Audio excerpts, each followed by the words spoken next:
On today's episode, you'll be thankful we saved these terrible takes for after Thanksgiving. Like how inflation is a product of greedy corporations, how Austrian lockdowns on the unvaccinated are worth modeling, mourning the loss of a loved one to misinformation, and how you should not be thankful for things. This is Cringe Posts.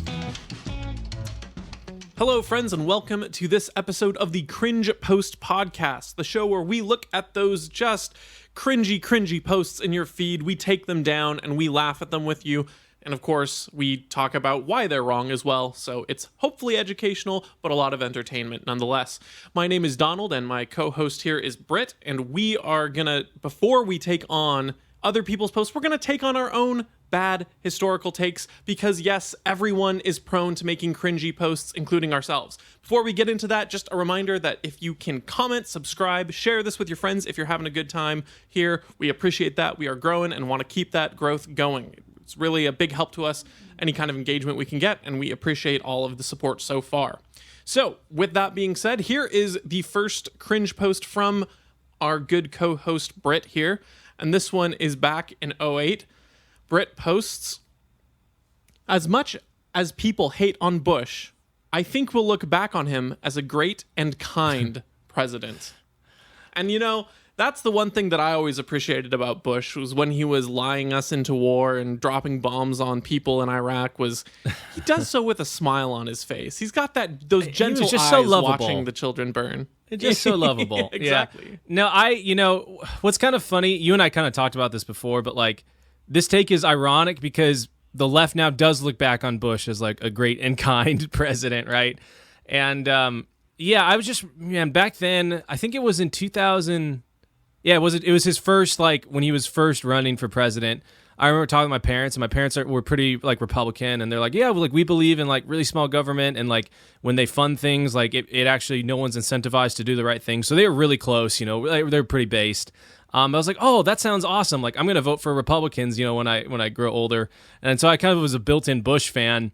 And I remember, like, near the end of his terms, like, it was like, oh, why is his approval rating at, like, 23%, Like, we went in and we stopped the bad guys, in Iraq, And I was like, and I remember just, in addition to this post, just telling people, like, oh, yeah, I think people look back on him, like, as a pretty great leader, And I'm not wrong.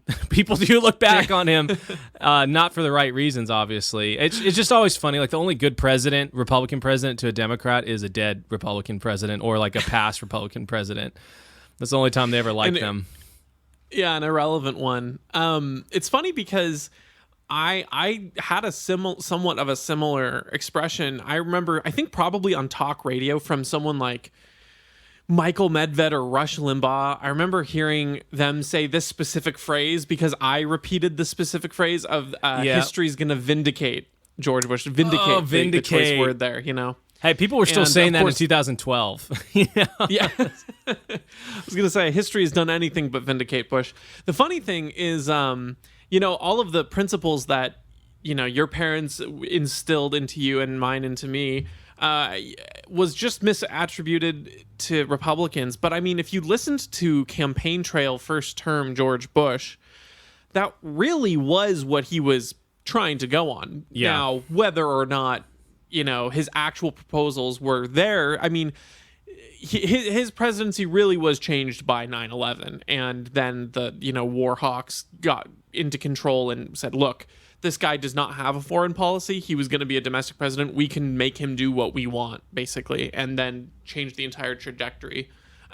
So it's like you don't really blame the initial support, but then after 8 years, and you can look back and see the damage that was wrought, then it's a little bit more like, okay, we need to hold our own people accountable here and realize that he's not the small government guy he says he is. No. Yeah, I mean, that's what's so funny, man. I mean, even with Trump, these guys talk a really good game, and they get into office, and then they basically do almost none of what they promise. Trump maybe a little bit better, than past presidents because he was a more populist. But, it's like, oh, like Trump, you never even built the wall, that you promised.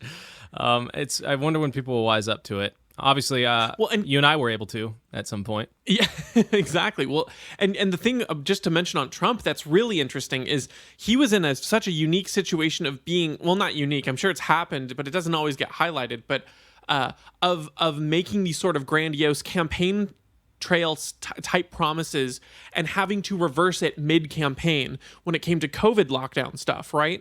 Because he was trying to go, well, when we first heard about the stuff, I reacted quickly. I took bold leadership. I did the right thing by locking us down. But now they want to keep you locked down, which is bad. And it's like he had to do the flip-flop and was caught in the middle of that where it's like his, on a campaign, you might be like, oh man, these evil Democrats are trying to keep you shut down. If it was just me, I wouldn't have done anything. Then you get into power and you're like, well, we'd want to have some restrictions and be, that's kind of the usual thing that happens, like with Biden and like the travel bans, like African travel ban now implemented because of the new variant or whatever. And they, of course, were the ones who were criticizing the Trump administration from their, racist bans or what have you. So that's the usual pattern. But Trump was in this position where he sort of made that initial promise of like, I'm going to react strongly to coronavirus. I'm going to 15 days to flatten the curve. And then realized it was bogus and tried to flip the line. He was caught, with his pants down in the middle of the campaign. Yeah, and that's the problem, the overarching problem. We're getting a little off track, but the overarching problem with government is that they are incentivized to do something, even though what they do doesn't actually help anything, right? And so even though Trump's maybe instincts were to not do something, right, or his platform was to not do something, like he's incentivized to do something because he's the one that's in charge, and so he's the one that's given this veil of like, oh, I can fix your life. I have a button I push that keeps you safe, when that's not true of any government official. And that's why all these guys, when they get into power, right, all the stuff that they promise, they're like, well, if I do that, then it looks like I'm not being a leader, or something like that. And that's why they usually end up doubling back. Well, at least George Bush was kind, right? Yeah, he paints those nice pictures of the soldiers he got blown up. That's his... it's really thoughtful of him. Yeah, thoughtful. All right, we'll move on to our first cringe post of the episode. And here we have verified Arn Duncan. And this talks about, he's quote retweeting a New York Times article, tweet. And the New York Times original post reads, Austria has announced a targeted lockdown for unvaccinated adults and minors over age 11 amid a surge of COVID-19 infections in the country. It is believed to be one of the first national lockdowns directed at the unvaccinated. And good old Duncan here tweets, if you a danger to yourself and others, you must remain at home. If you aren't, you are free to roam around the country. Austria is on to something, ... Now this tweet here is not Thanksgiving themed, which the rest of this episode really is going to be. But this was so heinous and egregious, and obviously the lockdowns are the pressing issue of our time, of our lives right now. I could not ignore this and let him get away with such a stupid, inane, and nonsensical take. What are your initial thoughts, Britt? Well, okay, I don't know Arn Duncan, whatever his name is, but if you're a danger to yourself, like there's so many people that are dangerous to themselves in so many different ways that we don't even know, right? Like I was thinking about, I was reading an article about how every year there are 3 million deaths that are due to alcohol in the world. And I was like, oh man, I think there was like less COVID deaths in the world in 2020 than alcohol deaths. And it's like, okay, so these people, and I guess they would do it, would be like, we should ban all alcohol, and we should ban, like we've talked about, ban driving over the speed limit, over 20 miles per hour, and you can only make right-hand turns. It's like there's so many things that, just you stepping out of your house, right, stepping out of your bed or waking up or being alive means that there's a chance of you being a danger to someone, right, or to yourself. It's just, I hope to God that these folks never get into power. And I mean, I guess we kind of have some folks like this in power right now. But it's crazy to me, like you and I were talking about right before this, like here in King County, we have a vaccine mandate. And I went to a restaurant just, I was going to grab lunch today, and I was refused service because they asked, like, hey, do you have your vaccine, documentation? And it's like, nope, I don't. And they're like, okay, well, sorry, like, we can't help you then. And it's like, okay, like, this is crazy, this is crazy town. I need to go back and take a picture of the sign because I'll tell my kids about this someday, like, hopefully tell my kids about this someday that, this crazy world was going on. Well, I hate to break it to you. Unfortunately, good old Arn is it Arn or Arnie? Arn Duncan here. He was the Secretary of Education under the Obama administration for a long time. So he was the one who actually I was homeschooled. pushed. So. Actually, No, it doesn't matter. he's the one who pushed Common Core. He's the Common Core guy. All right. So, but yeah, it's funny. So you point out all these things that, what constitutes a danger to yourself, or others. And it's funny because, one, if the vaccine is effective or as effective as you can make it, then why are unvaccinated people really putting other people who choose, people who choose or people who choose not to get vaccinated at risk? And two, goodness, people who are vaccinated can also still spread the virus. And so if it's a matter of transmission, then there's actually really, I don't think there's much evidence of there being any distinguishing factors between vax and unvax. Maybe there's a slight mitigation from vaccinated people, but I don't even know that that's conclusively proved.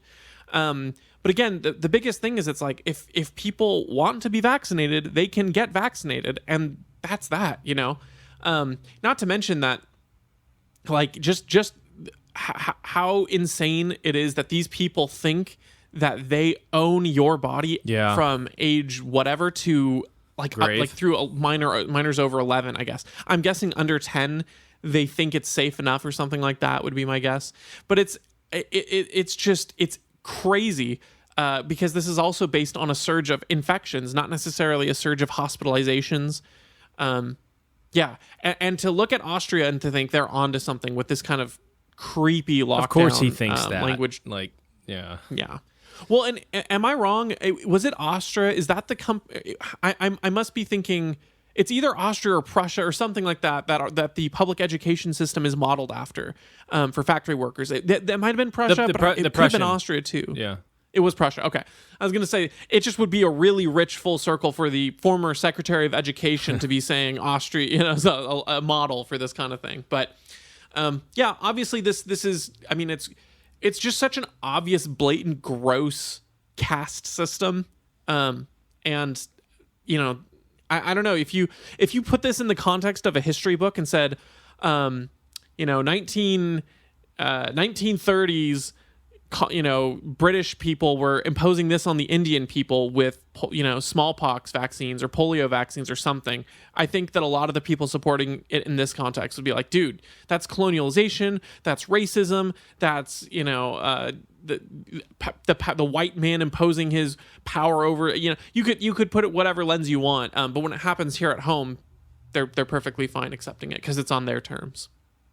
Yeah, I totally agree with you on that.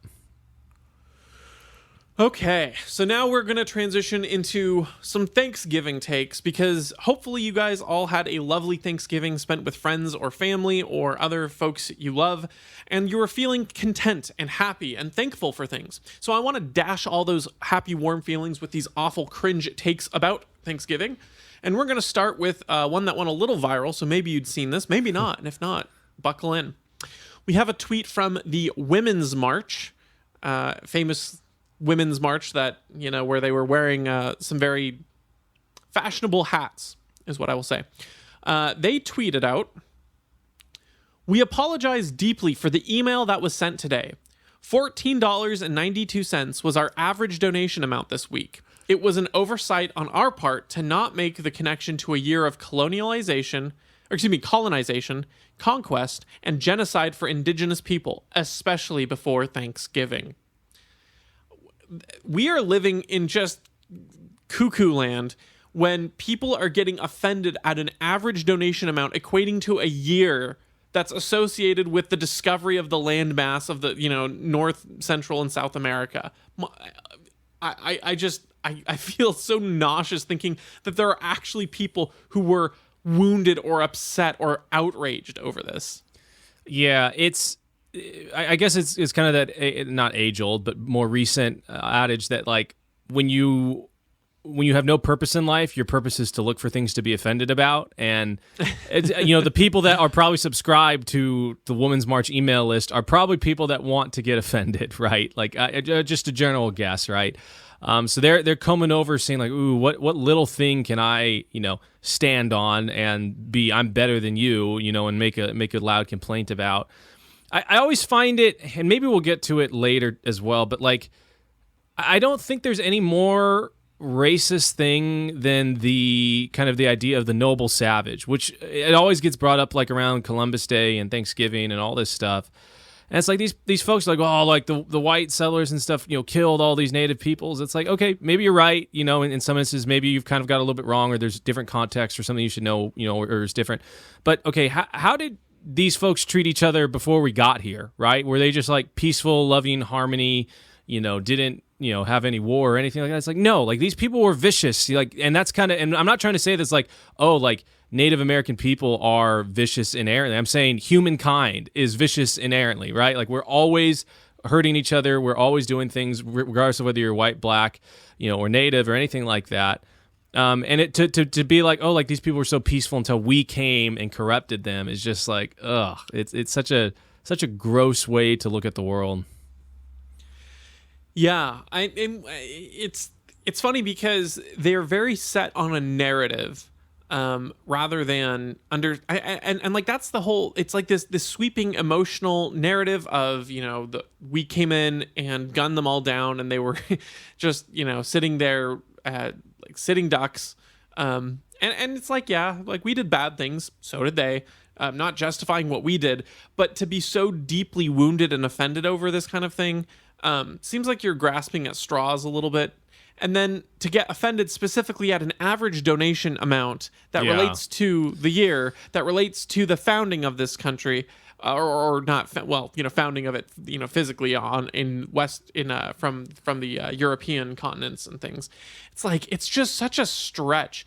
And it really makes me think of how we're sort of in this phrase or this term of like a post-truth world where like, people almost would rather, like my guess is they would rather have changed the number or omitted the truth in this email if they caught or thought that people would be offended of that, than deal with the fact that the factual reality is that was the average donation amount. It's like, what were people retweeting this? Pardon? Were there people like retweeting this? Like, I want to see what the people complained about were saying. Like, I'd like to see the complaints themselves. That's really what the cringes should be, right? Yeah. I didn't say. I mostly saw this getting quote retweeted and mocked. I didn't see anything defending it personally, but it's embarrassing. I imagine that the Karens that were emailing them in probably weren't publicly posting a lot of their offense. Yeah. But then again, maybe there's a lot of good Twitter, virtue signaling. So maybe there is something we could find. We'll see. We'll have to take a look sometime. Okay, we'll move to the next Thanksgiving post here. And this one also was shared around quite a bit, so maybe you've heard of this one. This person posts on Facebook, "My family will have an #empty chair at our Thanksgiving table this year. Not because we lost someone to cancer or trauma or violence or war, but because we lost someone to #misinformation. Only the vaccinated may attend for safety. Many families will feel this pain." Sad emoji. And then a picture of an empty chair at a Thanksgiving table set. So melodramatic. Oh man, this is a heart-wrenching story. It's heart-wrenching, cringy, and actually like legitimately kind of sad, right? Like this person is so mentally ill that because they hold to this ideology and they worship the science gods and the bureaucratic gods that they're willing to sacrifice time with their family for it. And that it's just like I feel really sad when I read it. Like I feel annoyed obviously because it's so like yeah, but it's also sad, like both for this person and for the person that's not there. Do you think that this person has really compared all the data themselves? Because they're losing this person to misinformation. I'm curious if they've done all of the data themselves or if they've just sort of bought the narrative from CNN and said, oh, Fauci destroys Rand Paul. Okay, Fauci's right then, and he says that it's, we need to get vaccinated. That's probably the person. Or maybe they took the step further and got really informed with a John Oliver segment. Ooh. Like that's last week tonight. It's a level of information I'm guessing that and yet they're the ones throwing stones about misinformation. Okay. There is a lot of like misinformation flying around online for sure. I just wouldn't be so sure that you're not also a part of that trend if you're preventing people from coming over who are not vaccinated. Yeah. This is the kind of person that like they hold some ideological thing, right, or position, and then when they get challenged on it, what they do is they Google, something, and then they're like, oh, there's an article with the headline that says this person's wrong, so they must be wrong. See, look at that. I remember I have this buddy, and he brought up the wage gap myth. And I was like, no, like that's wrong. Like when you account for like difference in hours worked and all this stuff, like it's actually men and women basically make about the same, maybe a couple cents difference, but basically the same. And then a couple weeks later, I get a text from him, and he's like, no, like the data don't support your view of the world. And he sends me this article from like I think it was like from MSNBC saying like, actually, men and women don't make the same. The wage gap is real. And I was like, dude, here's this Harvard study. Here's the actual data. Here's the fact that, for every 4 hours worked over the 30 hours, you make, 20% more income, right? And, or higher salary. And it's like, and then he's awesome, right? Because he's like, admits like, okay, you're right. Like I was just trying to Google to fund my assertions, right? And assumptions. But like, that was cool because it's like our friendship, right? But with this person is not going to invite a family member to Thanksgiving, right? And is going to alienate them and do it with like a self-righteous, like I'm assuming this person wouldn't even accept like a negative test, right? Like I could get it. Like, I've got family members who've had cancer like during the pandemic, and it's like, hey, like my this family member's doctor said, hey, like I don't want you to be around anyone unless they've quarantined, because I'm going to put you through all this chemo, I'm going to put you through all this medicine, and then if you get COVID because you're autoimmune and you've got chemotherapy going through your veins, like it's like 99% chance you die from COVID, right? So whoever sees you needs to be like screened and checked, and I would do that normally. So like I have no problem doing that, right? Like my family member's like, okay, cool. Like if you can quarantine and get a negative test, like you can come see me. But this person won't even make that exception, right? Like it's like you must obey what I and the doctor say, and it's like, it's tragedy. And it's like, if you were posting a general sentiment about like, family will have an empty chair at Thanksgiving because of this pandemic. We can't risk having non-vaccinated people because of this, exposed person or something like that. It's really sad. I would agree. Like there are sides of my family that I haven't been able to see in a bit because they're more vulnerable to things. And I mean, like I'm even vaccinated and they're still hesitant. And it's like, that's fine. Like I guess you're taking the precautions that you think is necessary for you. That's fine. But again, to lob it onto this, misinformation, it's like, no. I don't think there's misinformation going on here. Yep. If someone decides to not take the vaccine necessarily. This really does make me think in my broader family, there were people who did not want to attend family Thanksgiving because there would be unvaccinated people there. And what's really hilarious about that is that these family members also did attend my wedding. So with the same people who were there, and and now my wedding was outdoors, so maybe that was the reason. But it's just really funny because it seems like people they'll make blanket statements, but they really will make exceptions to their own rules, and I see that firsthand myself too. Yep. So. Yep. Okie dokie. We'll move on to our next Thanksgiving post. This one's a little bit more of a social commentary, and this one made me cringe, not as much on a political level as it is a sort of an ethics level or like a value level. So we'll talk about that. The post reads, and I will censor this because there's some not savory language here. Just a friendly reminder, your family is who you choose. If they are not vaccinated, don't risk it. Don't take crap from anyone at the dinner table. You don't have to be thankful for anything. Thanksgiving is a crappy holiday. If you're not going to buy, it's not a sale. You don't need to go shopping on Friday. Your kids want more time with you, not things. Don't answer your boss's call. Do not stress. Live in the moment as your most authentic self. Everyone else can get blanked. They contradict themselves in their own post, man. Your kids want more time with you, but don't spend it with them if they're not vaccinated. Oh man, your family is who you choose. If they're not vaccinated, don't risk it. Well, what if I chose a family member who's not vaccinated? Oh man, Can you? What an awful thing to say. Thanksgiving. Like at its core, right, is to like give thanks.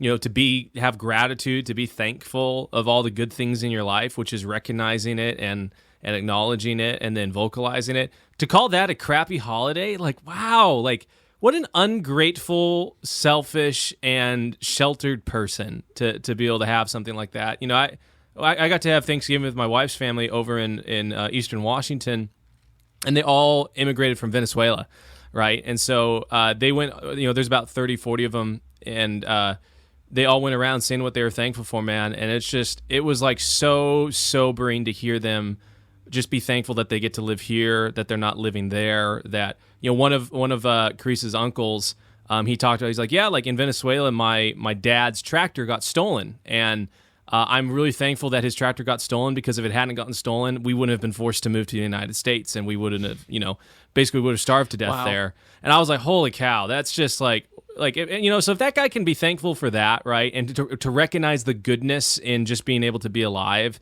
and how life works and to have family and to to make it, this person should be able to find something to be thankful for. This is just the pinnacle of a selfish post, and it's supposed to be like a self-empowering, self-liberating kind of post, if I'm to read it generously.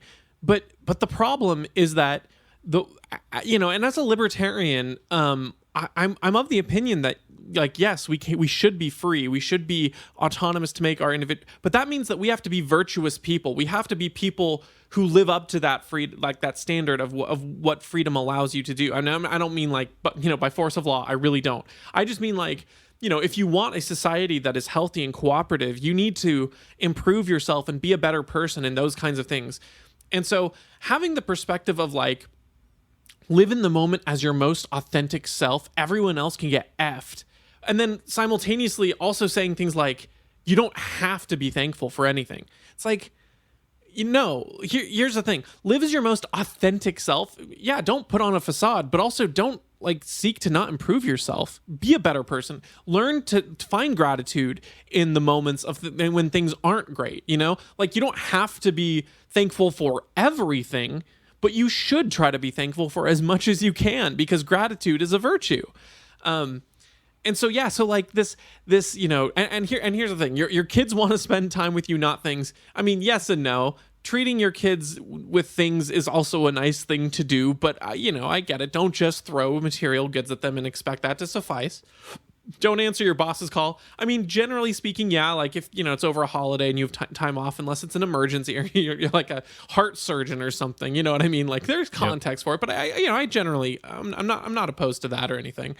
But it's like this selfish start with like your family is who you choose. It's like, well, yes and no. Like we also do have biological relatives that, in my opinion, like, you should be kind and give grace to when you can. And there are some situations where that's not always possible, but I just don't love this attitude of like, it's all in for yourself. Live in the moment as your most authentic self. Everyone else can get screwed.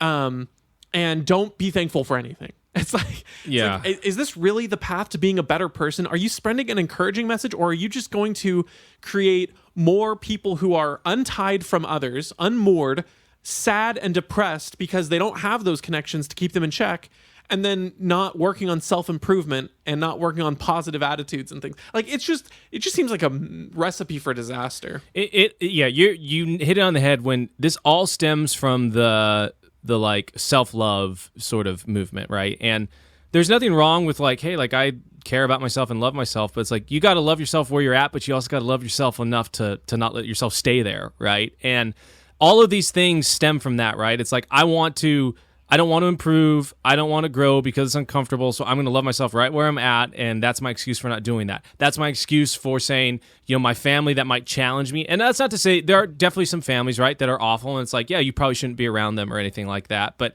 a lot of these folks, that I know that kind of have this weird self-love thing are like, well, like I don't like my family because they're telling me like I need to go do this or do that, or hey, like they want me to like get married, or they want me to have a job, or things like that, and they're like, I just don't like that pressure, and so they like, I'm going to choose family that doesn't push me forward, right?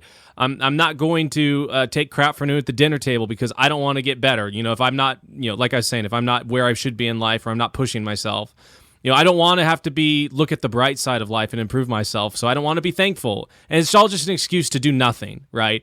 Because it feels good to just sit and then also to justify yourself. And that's kind of like what I think is so dangerous about the whole self-love movement is they make laziness and slothfulness a virtue, and a virtue that they can also criticize people who are not that, right? And say like, well, you're just you just work all the time, the whole thing with your don't answer your boss's call and stuff like that. I get it. Like, have boundaries for work, but also be like I'm a person of responsibility, right? During holidays or anything, like I have a responsibility to take, certain people have placed their trust and their business or their livelihoods or their lives in my hands because I'm a responsible person. And so I'm going to be accountable for that. And a person like this will never, ever be in a place where anyone trusts them with anything of importance or value. That's it. And it's, don't get us wrong. I think you and I both would balk at the, we're not saying that the self-love movement means that you need to have low self-esteem, because no, goodness knows the low self-esteem movement is just as cringy and almost like, it's almost like sort of the second head of the same vine in a sense, because it is this selfishness, the low self-esteem thing. It's like, I suck, I'm not good, because of these external realities and factors, and I'm just too weak to fix anything. But it leads to that same end of not wanting to improve and laziness and wanting to lash out and criticize others. But this seems like the more independent of the two, because you're valuing yourself. There's nothing wrong with you. It's all external problems.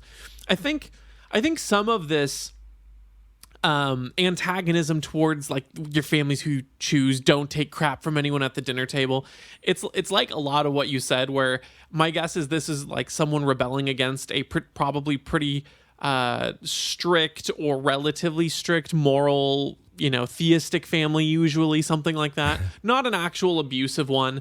And it's sort of like, at worst, maybe the family doesn't have tact. Maybe they're a little too controlling, whatever.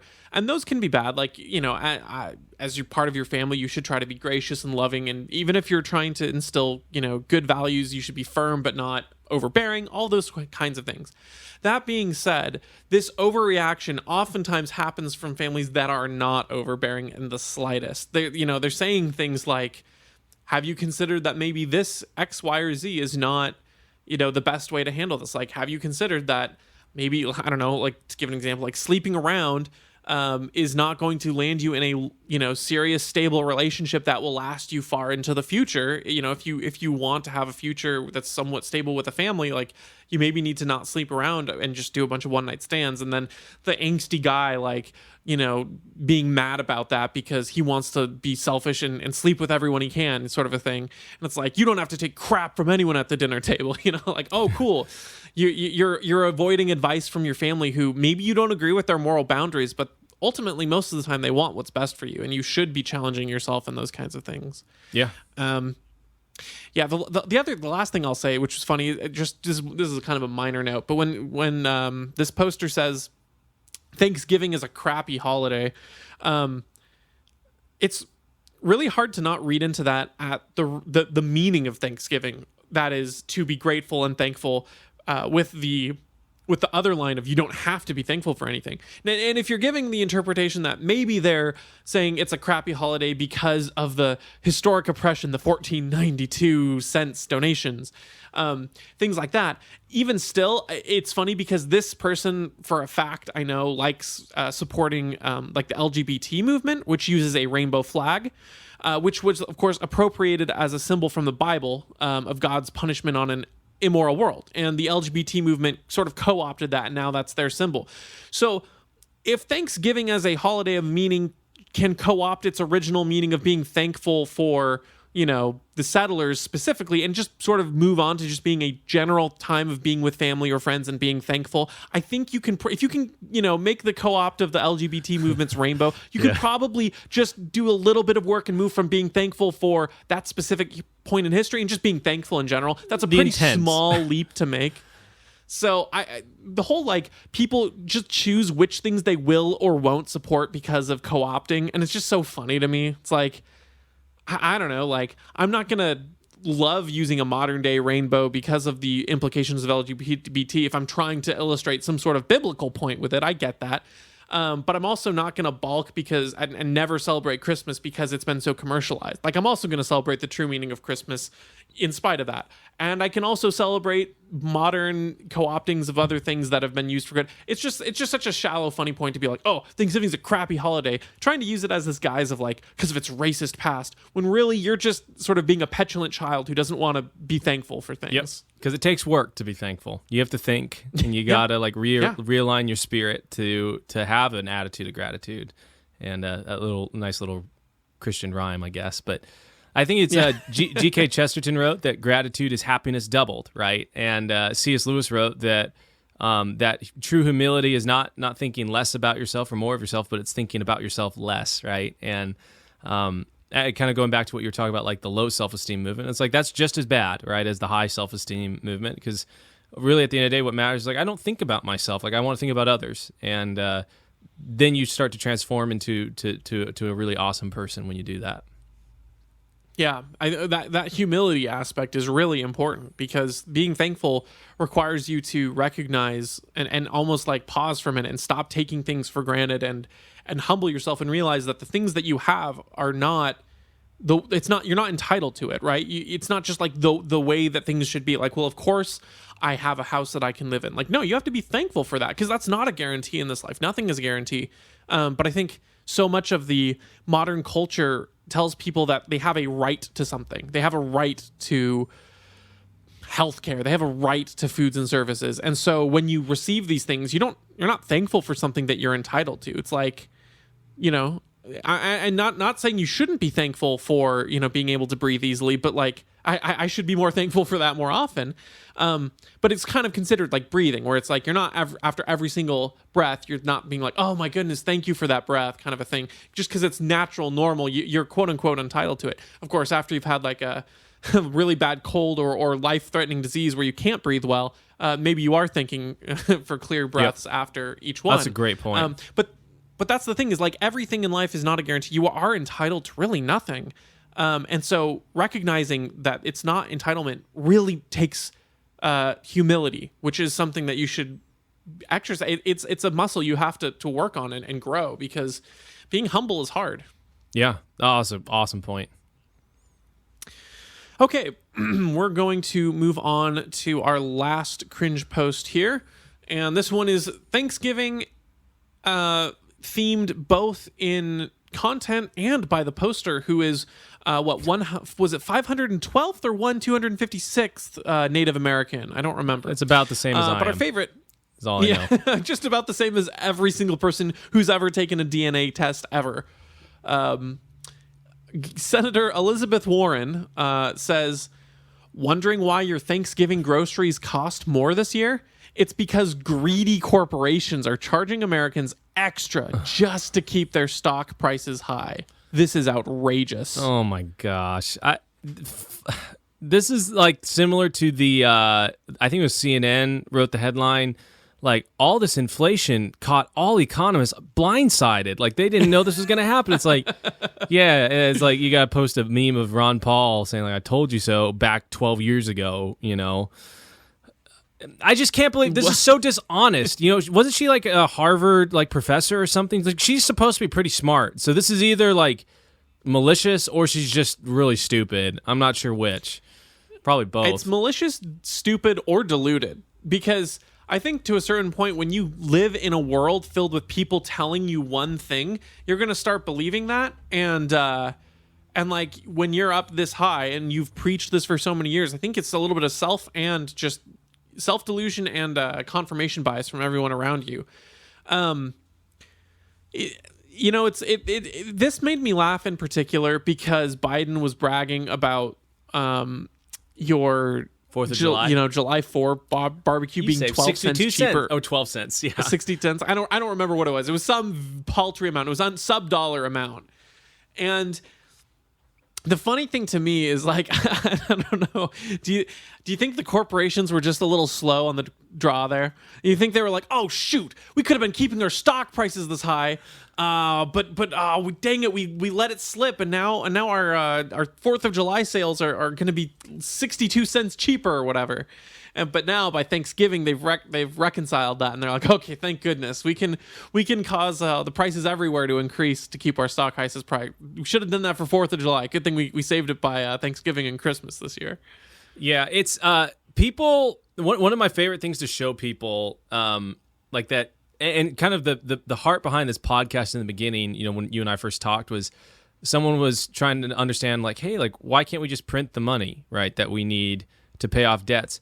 I was like, well, like, I've got to illustrate this whole thing, right? And this person is very, very smart, very close to me. And after I explained it, they're like, oh, okay, I get it. Like, we can't just mint a $2 trillion coin and pay for our debts. Like, money is attached to goods, right? Or should be in an ideal world. Like, it's attached. It's just an exchange of value. And so once someone gets that bedrock principle, right, then you say, okay, now go Google the M1 money supply and look at the chart and look up, basically from 2020 on, what do you notice that happens? And it's like a freaking hockey stick, right? 40% of all dollars that have ever existed were printed in the past year and a half, right? And it's like, okay, so now you've got more and more dollars chasing less and less goods because everyone's been locked down. That, in any economics class, is the answer to write out the equation for how inflation starts, right? Any first-year college student that is in business knows this. And so that just makes it so cringy to me that she thinks she can get away by posting this crap. It's also cringy, that that CNN article I referenced was like, oh, no economist knew this was coming. It's like, no, economists knew this was coming since, like, basically, when Nixon took us off the gold standard. That's why nothing is kept steady with, wages not kept steady with the price of goods. Absolutely, yeah, and it's just such an easy scapegoat to say the greedy corporations are charging to keep their stock prices high, and it's like. What makes me laugh about this is she links an article from Business Insider about America's biggest companies can't stop bragging to investors about how they're keeping their prices high and stuff like that. And it's like, yeah, how do you think America's biggest companies came on top in a year of lockdowns? Oh, I don't know. Maybe you deemed all businesses that were small unessential. You prevented any small business from that doesn't have the online presence of something like Amazon or Walmart or whatever. You prevented them from operating at all. And now you're also imposing vaccine mandates to further restrict people's access to these things. And so they're more and more driven to the top businesses, the massive corporations who can afford, to have a little bit of fewer influx of customers over a lockdown. But really, they're gaining net because their competition is completely drowning out. And so this inflation curse, they can raise their prices because there's no real competition to hold them accountable. And this poor mom and pop shop can't keep up. They're already having to charge higher prices to try to recoup lockdown costs and what have you. And so it's like the very policies that Elizabeth Warren supports are the ones that put these companies in, control. And then on top of that, then because of all of the policies she puts in place that benefits these companies, she then says, look at that, they're on top, they're the ones causing the inflation. It's like, no, so give me more power so I can control them. Yeah, exactly.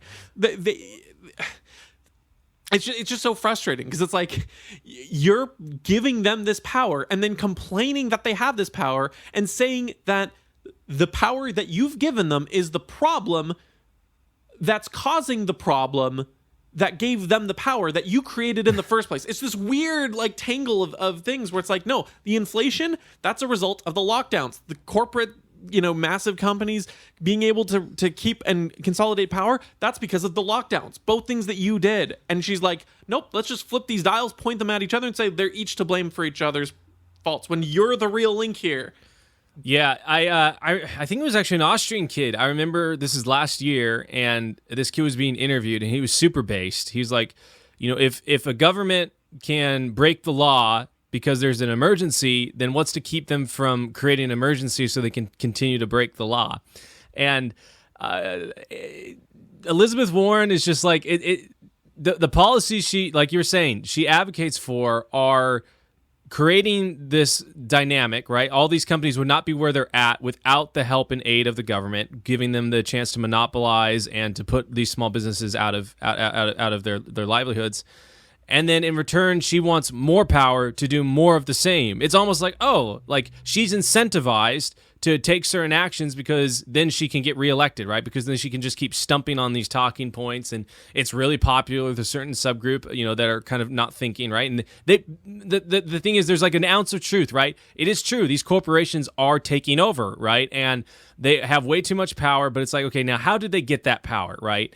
And it's like, whoa, like the only reason these folks have that power is because they're pulling the levers of the government, and they fund these senators and Congress people, and then they're able to give them, I can't remember. You shared this video with me, I think, but basically, like, the only monopolies that have ever existed, right? Because that's kind of like the argument against libertarianism. Oh, well, corporations will just rule us. What's to stop them from getting a monopoly and then putting us all in slavery? It's like, well, the only monopolies that have ever existed were as a result of the government stepping in and either setting some sort of price floor or price ceiling.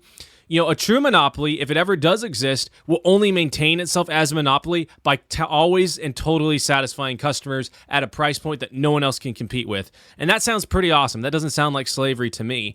Not many people have been able to do that. There's been some companies that get like a really niche for just a minute in the market, but usually because there's competition, they're surpassed. We should post a link to that video. You should resend that to me because it's really good. I sent it to one of my buddies when he was talking. It's been a while since I've seen it. He was talking to me about like the tech companies, right? And he's like, no, like these tech companies have way too much power, and it's like, that's why we need the government. It's like, dude, like what entity in the world can come in and snap its fingers and overnight your business doesn't exist? Is it one of these tech companies? No. In some instances maybe, but like it basically any company, it's the government, right? And so what the government does is it hauls these tech companies out and it says, hey, we're going to, like Elizabeth Warren says, we're going to break you up. We're going to, demonopolize you. We're going to impose these, repeal this or put this restriction on you unless you start cracking down on misinformation and, basically whatever talking points we don't want out there. And it's like, oh, okay, so they're basically, beating these folks up in the hearings and then saying, unless you do what we tell you to, your business is going to go away. It's like all of it stems from these folks, the government and senators like Elizabeth Warren. Absolutely. That's exactly it, right? None of the when you were saying, which one can snap and have the business disappear? Well, the big tech companies, they can, right? But they've only been doing that when there was congressional pressure. Like you said, when Congress dragged them before the committees and threatened them. That's when a lot of these, bans started imposing, or these terrible policies that are an impossible double standard to uphold. It's because these companies are now no longer playing for themselves or for the market. They're playing for the more powerful threat, which is the government, right? A business will always have to answer to a consumer and a customer until the government becomes a bigger threat, right? It's like, as a store operator, like if I'm selling apples and, I need to sell them at like $3, $3 an apple in order to stay afloat, right? But then my customers are not willing to pay $3. It's like, well, all right, I'm gonna have to cater to the customer. I'm gonna drop my price to $2.50, okay? Because otherwise I will run out of business. But then the government comes in and it's like, hey man, if you don't, if you don't charge $4 for these apples, we will shut you down and break you up, kind of a thing. That's a simplistic argument because it's not a one-to-one. But the point is, in that case, you raise the apple price because even though that's not a great thing for you, you're the only Apple store in town, and so people, customers don't like it. That you're not getting quite as much positive reviews in business. But the bigger threat here isn't the consumers anymore. It's the government that's going to impose this action unless you comply. And so, maybe rather instead of charging $4, maybe it's more like they, they come in and they force you to do a pat down of every, customer who walks in. And so it's like, your customers hate it. They don't want you to do that. But, losing customers is the safer risk than the government coming down and breaking you up and shutting you down. And so the government, its only worry is that it can maintain the facade of a democracy. That's the only thing it's worried about. And of course, the facade being that, let's say every single possible elected position was changed out and swapped out. You still have hundreds of thousands of bureaucrats who are still going to enact the will of the government that will change very, very little. Yeah, it reminds me of kind of on the extreme side of it in terms of the government controlling things and like choosing winners and losers with at the point of a gun. My parents used to do some missionary work over in Europe, and I remember they told me the story about this guy that had escaped from the Soviet side of Germany over to the free side, and he said he's like, yeah, like the Soviet Union like kind of tried to regulate all different types of crops, but they missed tomatoes, right? And so basically when everything kind of went down, all they had were tomatoes to eat, right? So they had all various different types of like tomato dishes and all this stuff. And like people in their gardens were growing tomatoes and stuff like that. And it's like, oh, like the guys the farmers that were the tomato makers had a monopoly at that point, right? Because the only type of stuff that people would buy is from them. And like that's a really extreme, like obviously a really extreme example. But it's not that far off from what these folks would like to do, right? They'd like to choose the winners and the losers. And most of the time, it's like incentivized by whoever's funding their campaign or cracking down on whatever political opponent they don't particularly enjoy. Yeah. Well, and of course, the last thing I will say on this is, Warren supports these massive bailouts of, like, oh, we need this massive spending package. We're going to get you $1,200 to help you survive this pandemic, which is like in, Seattle, like maybe a month's worth of rent, depending on where you live, maybe. And we're doing this to help the little guy, and then it's like, cool. So you pay for $1,200 for everyone. Great. You include massive corporate bailouts. You include massive government spending. You include mass amounts of inflation. And now everyone who got that one-time payment of $1,200 is losing far more than that in their savings, if they have any, in the cost of everything else having to account for the inflation. And so unless they're getting like a 12% raise, they're probably breaking even or losing money and taking a pay cut at their job, even if they get a dollar raise because of the proportion to inflation. But of course, it's all the greedy corporations' fault. Not at all anything to do with the policies enacted by the government that caused the inflation. Yeah, to begin with. People don't get that inflation, printing money, when the government prints money, it's a tax on you, right? Like when they print money, kind of like you were saying, this past year, unless you got a 6% raise at your job, you're making less money. You got a pay decrease, right? And that pay decrease, it's not really that you got a pay decrease. It's more like the government said, I'm going to take more of your money, your future value of the money that you earn from your job. And so they tax you when you get paid. They also tax you on that money that you actually are managed to like score away into your savings. And then if you manage to save a little bit and buy a property, they tax you on the property. And then if you get enough property and you die, they tax you on the property after it's all gone. It's just nuts, man. I can't believe that people stand for this stuff. Obviously, I pay my taxes because it's like I don't want to have someone come to my door with a gun. But I'm surprised more people aren't angry about this. It's just. And they've done a really good job, right? This whole narrative of, it's the corporation. It's like, dude, if that's true, every single corporation was saying, we're going to raise prices. It's like, okay, the corporation that says, well, shoot, I don't need to charge $5 for, a banana at the store or whatever. Like, I'm going to charge $3 and I'm still going to make good profit. It's like, that corporation is going to make tons of money because everyone's going to buy their stuff. In a truly free market, that's how things work. But when you have more money chasing less goods, prices go up because there's less goods to be available and more people trying to buy them. Exactly right. And the scapegoats will always be the people who know how to play the game, and the people who don't know or don't have the ability to play the game always suffer, and it sucks. Yep. And it's like, I don't blame, Satya Nadella, the CEO of Microsoft, who lives in Washington, where our capital gains income tax, which I will never call it just a capital gains tax because it is a capital gains income tax. Capital gains tax is an income tax. Washington Democrats do not want to admit that, but do not let them fool you. It is a unconstitutional tax, unconstitutional per Washington state. And by federal government. He sold half of his shares in Microsoft because it's going to take effect next year on January 1. And so he avoided, I think, something like $20 million in taxes, I believe. Oh my gosh. By selling now versus next year. And all these people are like, wow, look at these, greedy a-holes trying to get out of paying their taxes. And it's like, no. You don't understand. That right now, this is a tax only on selling anything over $250,000. But that trickles down. If you look at California, their capital gains income or their income tax only started, on the wealthy, and it trickles down. Now everyone pays it. And it's like the people who can get out of it, the people who can mitigate, they're always the ones at the top that are wealthy. They're the ones who have the ability to mitigate those harms, to move their money in ways that inflation doesn't hurt them. The poor guy, the poor sap who's working, an hourly wage job, just wants to provide for his family. He doesn't have the means necessarily to move his money around. He needs it liquid. He can't put it in an aggressive investment long-term strategy that will let it retain its value or grow.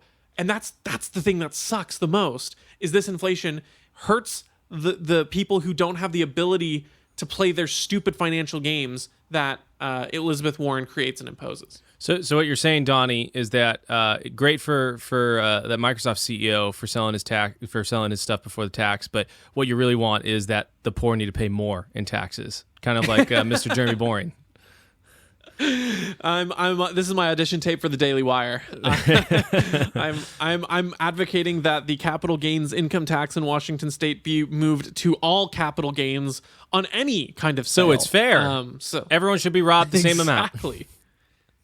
Exactly right. If I'm giving you $20 for a ticket, I mean, heck, you made some profit off of that ticket, man. Like, I think that 7% should go to the government. So something to think about. Nothing will be viable.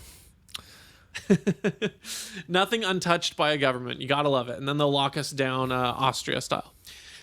All right. Well, that is our show for the for this one. That's our show for the show. Really a good tautology there, Donald.